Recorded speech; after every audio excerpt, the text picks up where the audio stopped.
I guess we're going to make a deployment. Yeah. I suppose Codex is not in the list yet.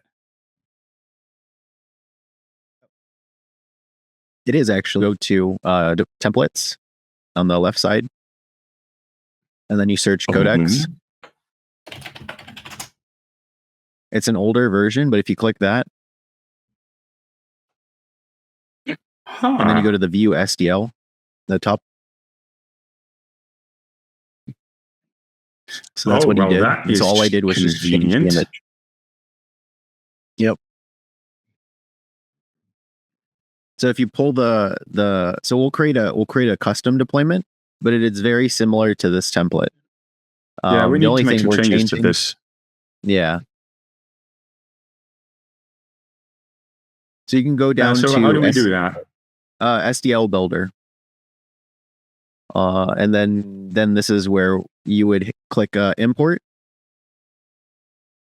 and then grab the YAML that I threw in the Discord from this morning in the DevRel channel. I was going to grab it from the. Okay. Yeah, it's basically the same, but pulls latest master. There it is. So, you don't want to set it to 202, the latest release. That is. You want to I think that is. I think that's it. No, it should work either way. Yeah. So you want us to run it like this because this still needs some tinkering, right? Yeah. What were you gonna change? Probably I don't know. Are we trying to run persistence mode? Yeah. And then no. This is just we're just doing altruistic. Oh, we'll at least need to do something within that. Altruistic, and then once we get that working, we can run persistence mode. Okay, so this is not a distributed test image. This is the basic image. So I'm not sure the private key actually even does anything.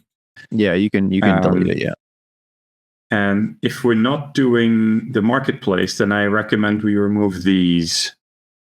Sure. Because it's going to complain that we don't have a private key to make a wallet and blah blah blah. So now we're looking much more like just a data node. Cool. Okay, this is stuff I don't really know yet. I haven't worked with Akash before, so you might want to update the pricing at the bottom. I found that we'll run it with the default with what's from the template, and then if that doesn't work, we can update it. Yeah, so the Codex NAT, if it's not set, then it will yell missing public IP of deployment, sleep, and then fail. So I suppose we need a way to get to the public IP of this deployment. Somehow. Yeah, so you have to deploy it, and then once you get bids, then you click one, and then once they give you an IP, then you can update the deployment with the IP. Okay, so leave that empty for now then. Yeah. As we import it like this. Yep. Import successful. How nice. Deploy. We'll call it Codex something.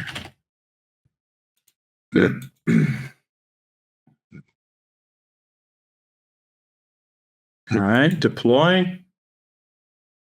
Yep. And then create deployment. And then this is your collateral essentially. So $5 is minimum. So it's already pre-filled. Yeah. So you can just continue. It's half of what I have. So. Yep. This is pretty cool, isn't it? It is. And then when you search for providers, it's going to be limited to only Akash infrastructure. I think they'll give you a message here and tell you that.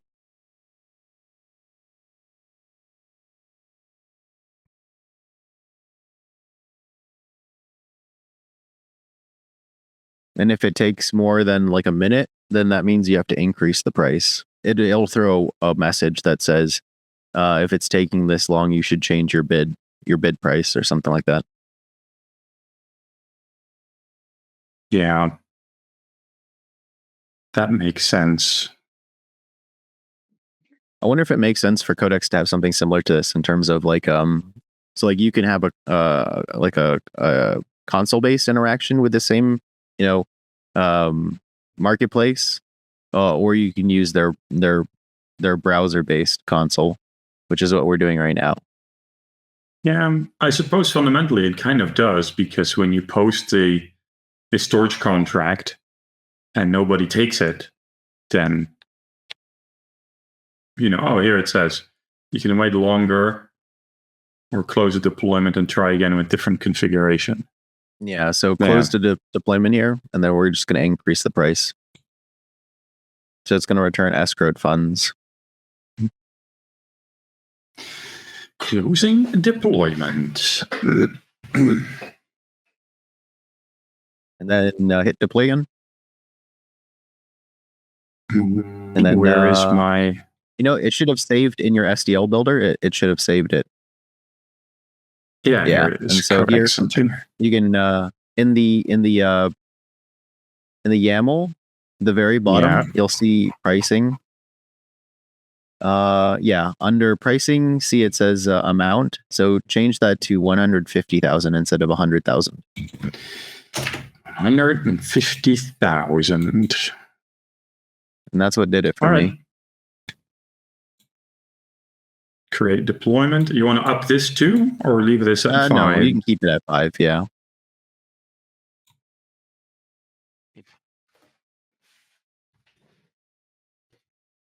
See if anyone bites. And then if this one doesn't work, then you might have to basically add funds so that you're not restricted to trial infrastructure, which is just Akash running everything. So they have like a sandbox where they're running the trial based infrastructure, and then once you add funds, then they basically expand your search in terms of providers to non-Akash. Is that something you already did?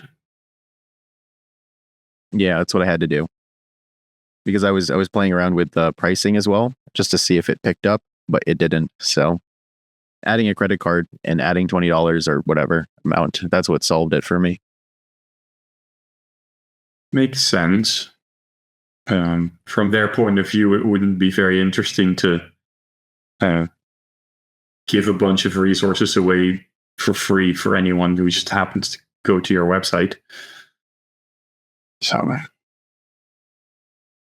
yeah, so you can tell that they're trying to convert, like they're trying to force you to basically put your own money in, and then you can kind of consume the trial credits. So you can consume the trial credits, but through, I think, probably the template deployments, maybe. Okay, that makes sense. So I can show you what it looks like, what my screen looks like. That'd be good. And then you can add your credit card in the meanwhile. I can try.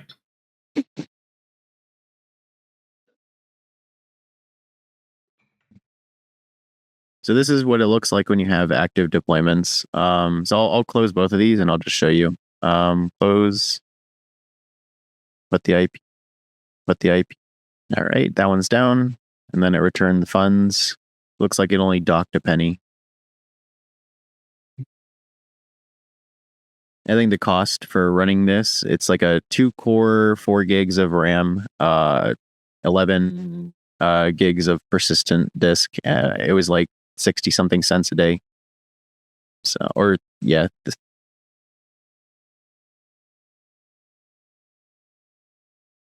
Same thing as you do. I actually didn't remove the persistence part. So if you look at the here, if I go to deploy. Okay. Nice. It's a bit small on my screen, yeah. So you want me to also add some funds to this, like get my credit card and actually do that, right? Yeah, so you can see the you already did it. Issues. We could I did it, but it's not fully functioning. So I want you to get to the part where I'm at, where I'm trying to update the environment variable, the Codex NAT, with the specific IP, and redeploy it. And I haven't yet so far been able to do that. So that's where I'm stuck at right now. Wouldn't you rather continue from your screen then? Sure. Yeah, we can try it. Yeah. All right. So So did you modify this to remove the No, I didn't. I just left it in. It didn't seem to matter. The log messages weren't throwing that problem yet because they were still hung up on the first if statement with the Codex NAT being blank. Yeah. This one, I need to delete that.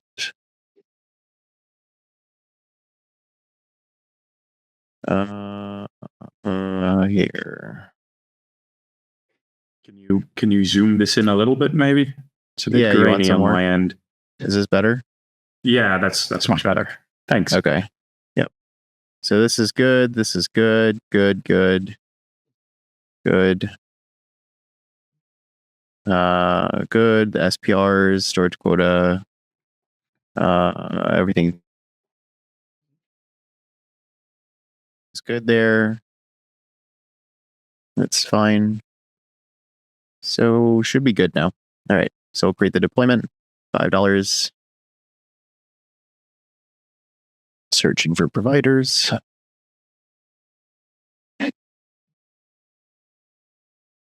Oops. There you go. So back. I'll go with this one. Accept bid. So they actually have, it looks like they have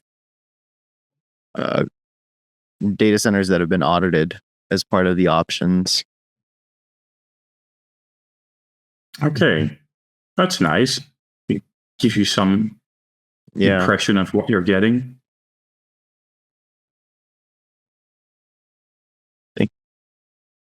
Audited. Yes. Cool. Okay. All right. So we got a provider. We have in the logs, it's throwing the IP of the deployment. So I can go to leases. This is the IP right here. Just grab that and update here in the deployment. Should be down here. Put the IP. Hold on. That's not. Hold on. Yeah. Since the new version, it requires the new NAT format, so you have to do ext IP : IP. Oh, okay. Okay.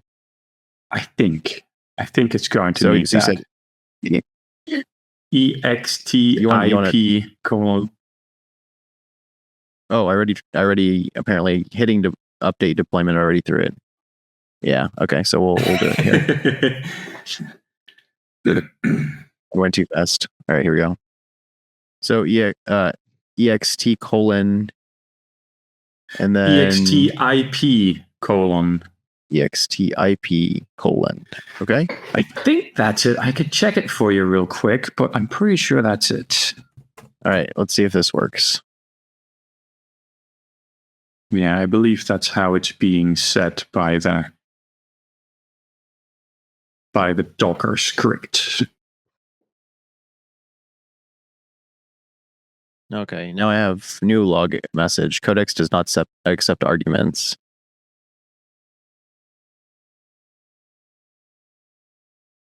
Codex does not accept arguments. Try help. Try help. Yeah. Okay.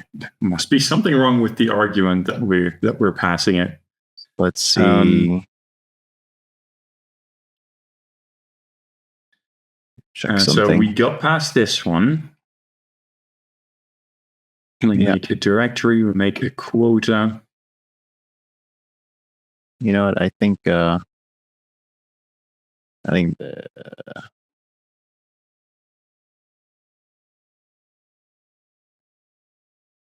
I remember there was a mysterious backslash at the end of the last argument, which I'm not sure I like.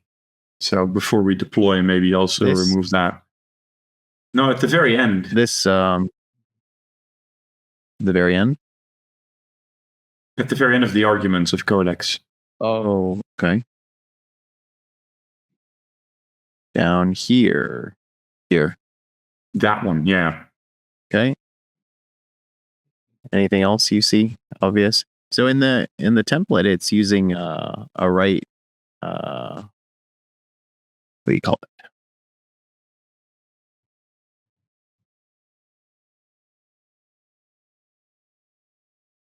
Like it doesn't have a vertical pipe and hyphen. Okay, this Looking at the old I don't know. template. Right. So this is the old template. So this was this is Vaslav's deployment on the right side, right? Mm-hmm. And then if you look at the real-time deployment, this is not even the same. Maybe we should do what he did. Yeah. I mean, if that was a problem, then we wouldn't have seen the if statement that we were hitting earlier. So yeah, so I would just leave it there. I'll just update the deployment.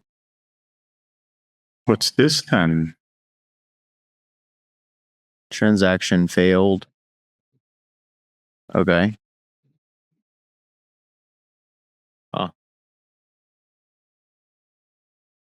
So maybe that wasn't the problem. Yeah.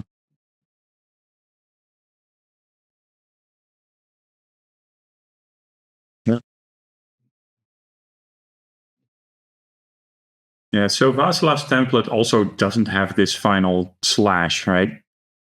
It doesn't, but it has the persistence flag. Maybe I'll just throw it back in just for the heck of it. I don't know what it's going to do if you give it the persistence flag, but not a private key. I think it's just going to say you need to throw a private key in there now. Watch it. Nope, still does not accept arguments. What have it setting the quota. We have it running the Docker entry point script of the SPRs, storage quota, data directory, API port, binding the API port. All right, back here.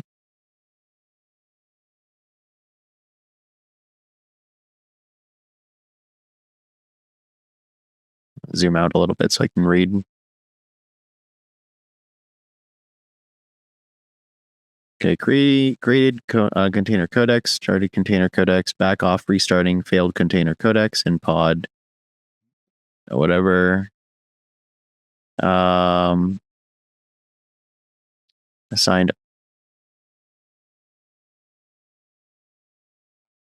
IP, create claim, delete pod. So why is it creating and then deleting the, okay. So it wasn't able to start the image successfully then, it seems. It tried to start the executable in the container and it failed and then it backed off. Yeah, and then it deleted, it cleaned up the pod that it was creating it in. I would propose that we go with a very minimal set of arguments to Codex and run it that way. And then it won't do what we want it to do, but then at least we know that it's running. Sure. So you want to give me a new YAML copy pasta and then I'll throw it in here. Why don't we just cut out everything right after just Codex? Like cut out the whole block and run it that way and see what happens. You just want just this, or just Codex, like cut just this. You just want that. No, I'm talking about the arguments in the execute statement. Oh, you want to cut all of this? Everything after Codex. So we should have the exec, Docker entry point. You want to cut all of that? Yeah, let's do this. See what happens. All right. And if it still says Codex doesn't accept arguments, then we know something's up. I'm looking at that entry point script, and I'm trying to see what exactly it's supposed to do for us. I know it takes care of things like downloading the proving circuits. I mean, there's a lot of really important stuff in there, like, right? It's the initial connection to the bootstrap nodes. No, it shouldn't need the entry script for that. Okay. Nope, still throwing that same problem. Codex does not accept arguments. I don't like it. Let's try it without the entry point shell there. Just exec codex. Okay, let me find out.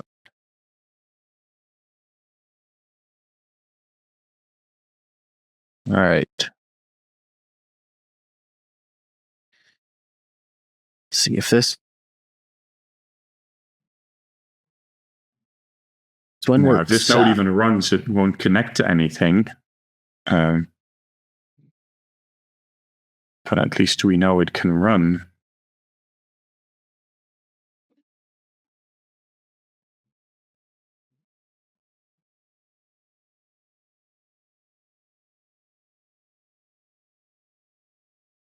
Yeah, still having that issue.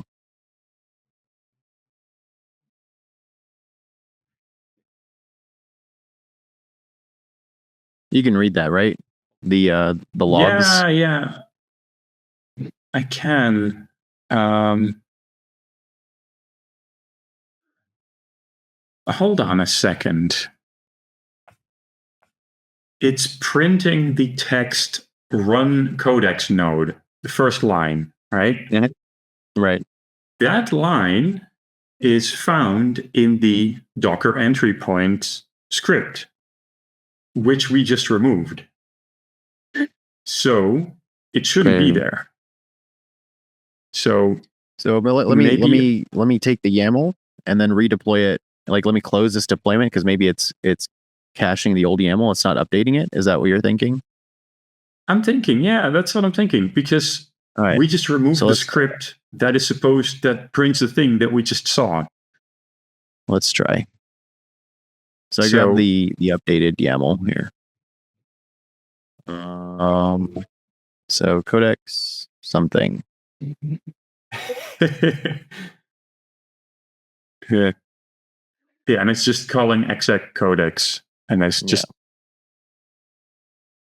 because if you like kick the codex executable and give it no argument, then it will have a bunch of defaults, and it will yell at you for not being able to connect anything. But it will run, and it will stay running until you stop it.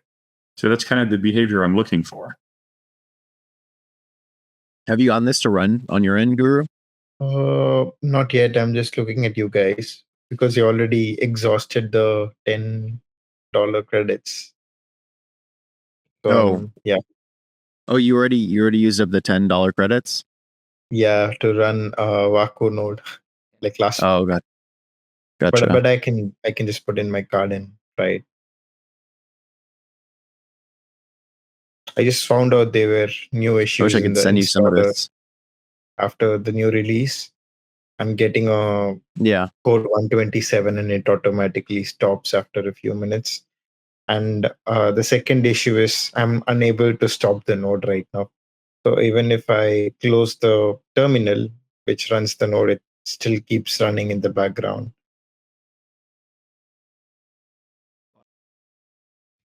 I thought that using the installer script. Yeah, the Codex installer. So after you close the terminal, it is supposed to close the node as well. But now it automatically keeps running in the background even if I close the terminal. Actually, that's kind of what I would want. And you can use the tool to start and stop it, but actually close the tool or the terminal. that wasn't what you intended, though. Yeah, it's we should have a think about what behavior we want, right? But that is actually good. But then if we have a stop button, that would probably be better. Right now, you can uninstall a node, but you can't stop a node.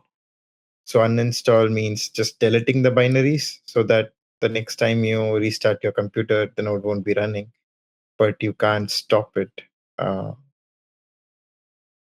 So So yeah, I just got to know about this now.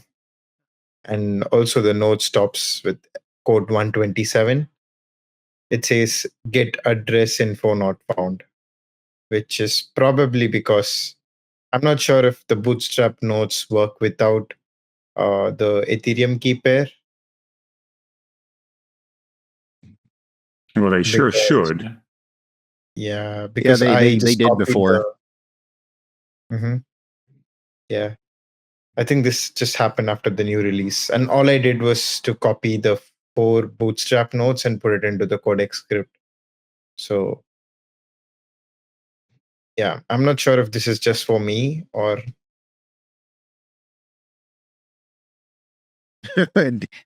this Friday, Learn Up is going to turn into debugging other Codex issues. yeah. Hey, it's fine with me. I mean, that works for me too.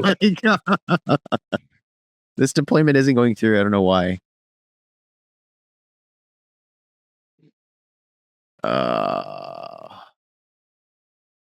Yeah, this one's no dice at all. Is the logs telling us something, maybe? No, there's nothing in anything.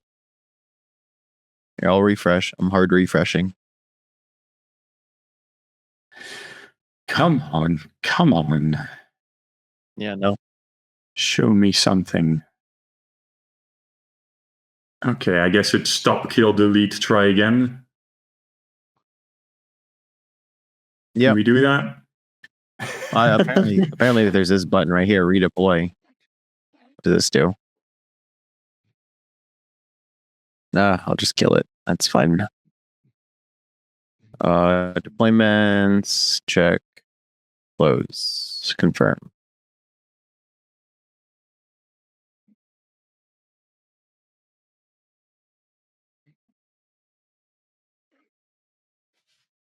Oh, the marketplace crawler is not yet working. It's going through all the requests on chain and it's trying to figure out how old they are. And it's confused about how old they are. It thinks they're all current. So that's not what we need. So it needs a little more time, but I'll get it there. It's almost there. Sweet. All right. So what do we want to try next, Ben?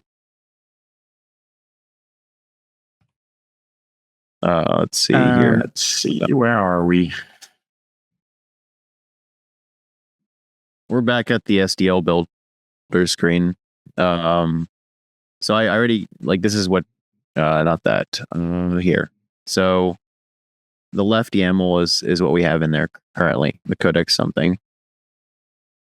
So yeah, we ripped everything on your execute Codex. So it didn't It didn't deploy, right? Start, the right. Deployment didn't. So when we remove /docker entry, it didn't deploy at all. Correct. So can we retry this one? Is this? Yeah, we can retry this one. It's gonna here import. Oh, you want to try it again with all the arguments already there? Because we know that's not. Well, I'm gonna. Well, so like this one, right, didn't work with just execute Codex, right? So I was gonna reintroduce. No, we didn't try this one. The deployment didn't work, but we never saw this run and crash. That's what I'm saying. So like, what do you want to modify here to this one, other than going back to deploying this full one again? No, I would still try this one. Just exec Codex.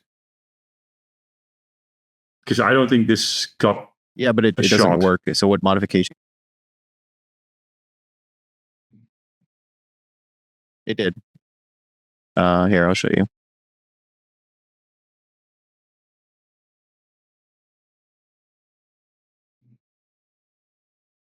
Then what was the console output when that was tried?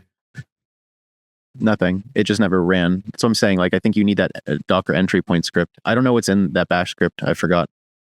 No, I have it right here on my laptop. No, maybe you can share the screen and we can look at the bash script and see what is running behind there, and then what needs to be in there for this to function. Yeah. Probably easier if I pull that up on the GitHub.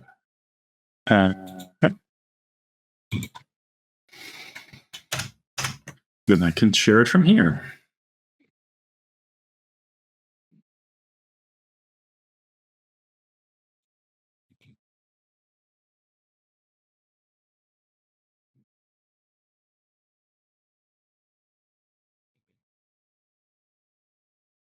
Oh, never mind. Okay, that would work. Okay. See, we have a live Codex node. We do. It's working. We do. All right, let me see if I can interact with it.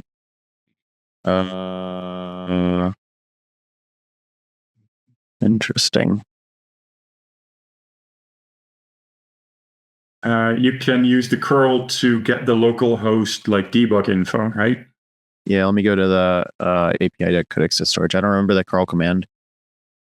Here, maybe copy it from the docs. Yeah. Okay. Oh, that's a very good idea. Quick start. Using Codex. Debug. There we go.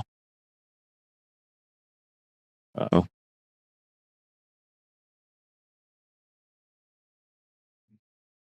Oh, come on. I can't. Not like it. You paste. Oh my God. I can't paste. I can't paste. What? Help. This is pain. I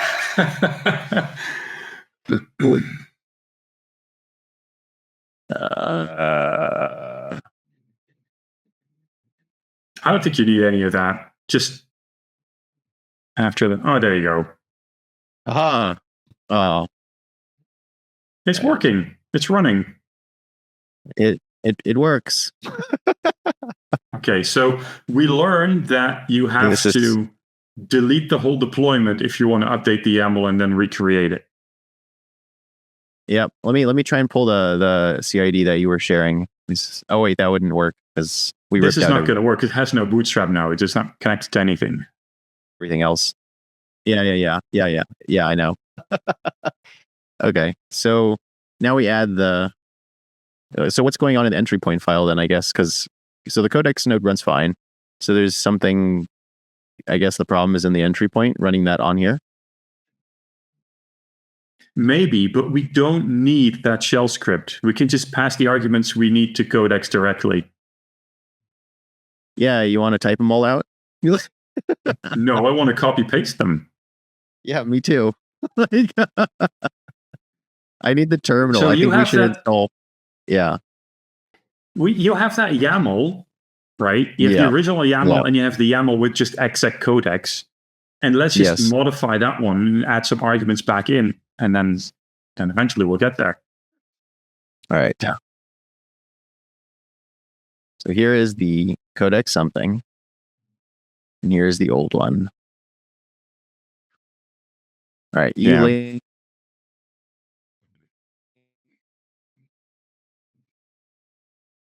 The where did you put it? The bash script. I thought you were going to link to it somewhere. I guess you didn't. Oh, I'll look it up. I was waiting for your audio to catch up because it's. I can link it in the chat of this thing. Here, I'm looking in the scripts in that. But we don't need any of this, right? We can take the bunch of bootstrap nodes from the original list of arguments and add it to the Codex something. Okay. And that should already give us the basic connectivity. Oh no, we still need all the the port and the NAT stuff. We do. So I'm gonna take all the SPRs, and I'm gonna throw them in there, right?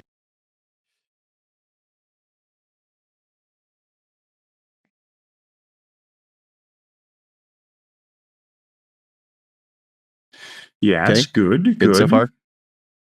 And we're gonna grab. I'm gonna grab storage quota, data directory, API port, find address. I'm gonna grab everything here except persistence.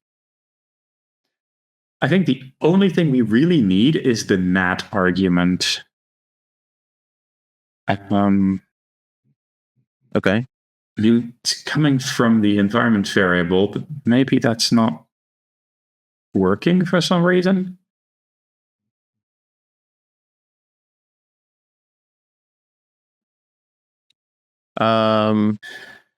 That's not the right IP anyway, right? Is this has a different one? Oh no. Oh, it's the same one. Cool. All right, so I'm gonna, I guess so we don't need to actually. Don't we need to instantiate the listen address and discovery? And data directory and source. I think these all default the same values. You can put them there, and let's put them there because it can't really hurt to put them there. But I think that quota variable, what is it currently set to, and the data directory is defined right there, so that's fine. But we should set the quota variable to something if you want to set it. Yeah, what is the quota typically? I think if you don't set it, it defaults to like 8 gigabytes or something. So if you omit it, it's 8 gigabytes. Okay, so I'm just gonna wipe it then. That's fine, yeah. Just delete the whole line.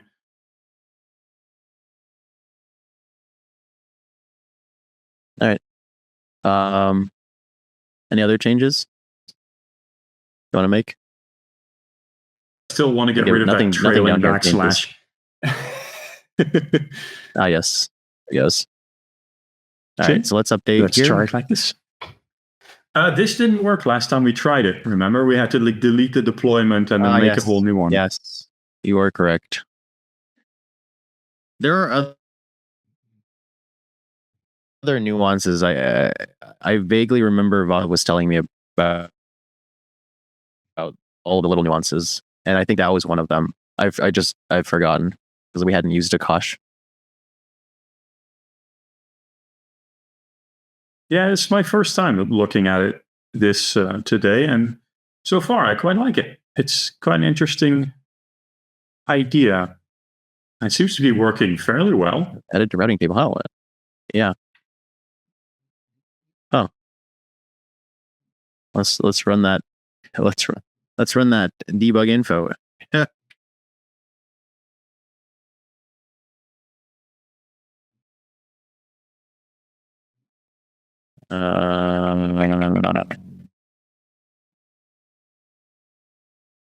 You don't need that. After you type the debug info, you can just. It's just the new line. Okay. All right.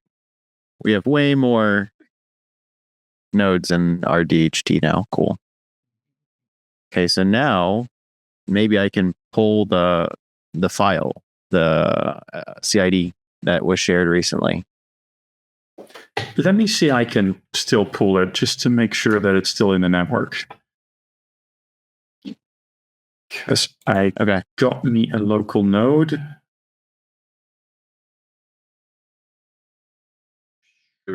We run on Akash, and then we have it as a template. So it's just really easy to deploy, and then you can just WireGuard and access it. Perfect. Will we be able to do the template part right now? I think hell no. Yeah, not for that one. No. There's too much going on in that deployment. There's the three things. There's Geth, the custom Geth, the Codex node, and then the front end, and the networking configuration between all three Docker containers is because they're going to run isolated. So we're going to have to fiddle with that as well, the network configuration. So yeah, that's going to be for next time. Jassy? Maybe. But how do you guys set up port forwarding over here? Is it provided? You add it to the you add it to the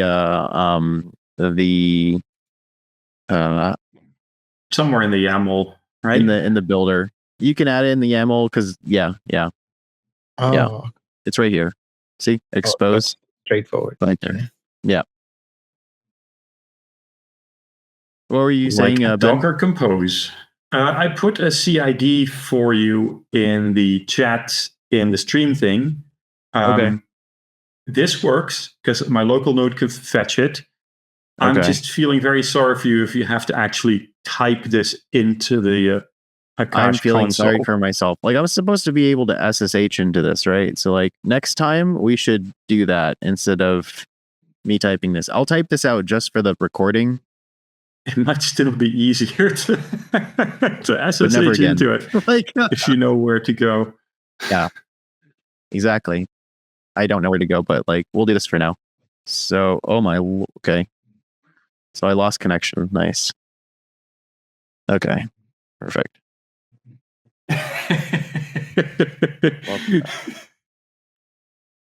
Okay, we're good now.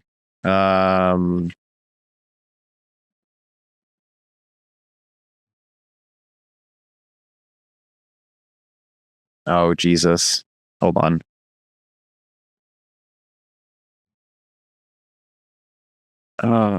This is pain. That ampersand shouldn't be there. Oh, yeah, true. Oh, I can't go back. Oh, pain. I was afraid of that. Oh, that's so painful. All right, that's fine.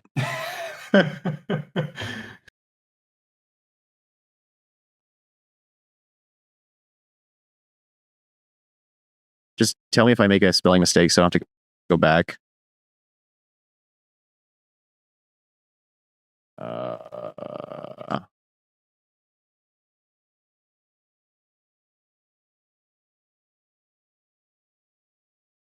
Okay.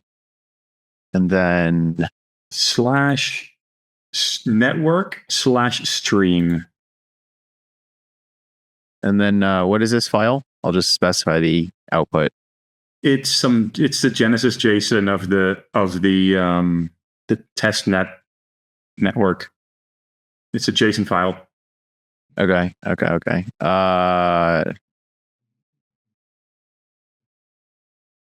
Oh, wait, hold on. There you go. Oh, no. All right, wait. Can you... What did I mess up? I can't up arrow. Oh, no. I can't. Oh, God, it's so pain. This is hard mode. All right, we're going to, in the next learn up, we'll figure out how to SSH to this thing so I can paste commands. No, try now. Try now. You have the public IP. You have the public IP. You can just... What do you mean? What do you mean do it again? I think you can press the up arrow. Can you press the up arrow? No, I can't. It collects as a symbol. SSH. Open a terminal, do SSH. You can do it. It's very easy. Here. Maybe. Here. I don't know.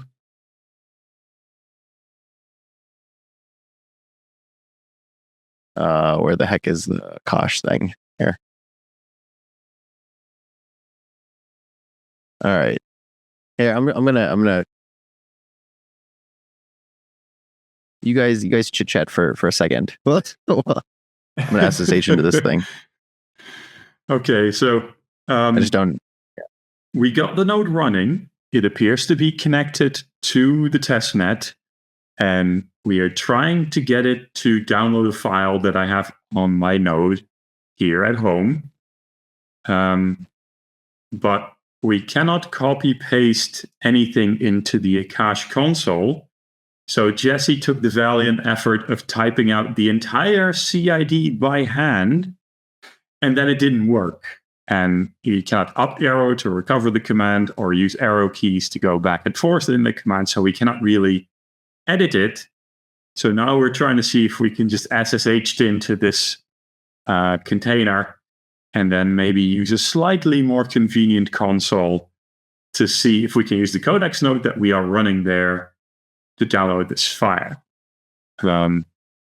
If that works, and I see no reason why it shouldn't, then we have a live Codex testnet node deployed and running on Akash, which is pretty damn cool, I think.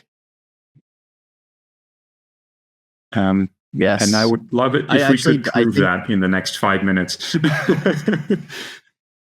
I don't think I can actually get access to the actual container directly. I'm trying to see if I can do it.